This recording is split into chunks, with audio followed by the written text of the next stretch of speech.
কালকেই ক্রিসমাস, তাই আমি একটা ছানার ফ্রুট কেক বানিয়ে নিলাম। সেই জন্য আমি 1 লিটার দুধ ফুটিয়ে ছানা করে নিলাম।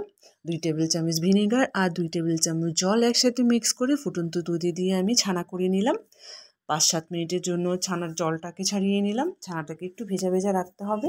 এবার ছানার সাথে 3 চামচ ময়দা আর 3 চামচ সুজি আমি অ্যাড করে দিয়ে ভালো করে ছানাটাকে মেখে নেব। খুব সুন্দর করে মেখে নিতে হবে।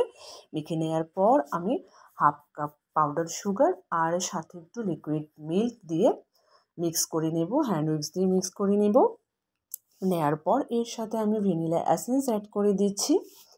Half teaspoon baking powder, 1/4 teaspoon baking soda দিয়ে আলতোভাবে হ্যান্ড উইক্স দিয়ে মিক্স করে নিতে হবে। আর ওইদিকে আমি একটা কেক মোল্ডে তেল ব্রাশ করে বাটার পেপার দিয়ে রেখেছি। এবার বেটারটা ঢেলে দেব। এই বেটারটা কিন্তু পাতলা করা যাবে না, অনেকটাই ভারী করতে হবে।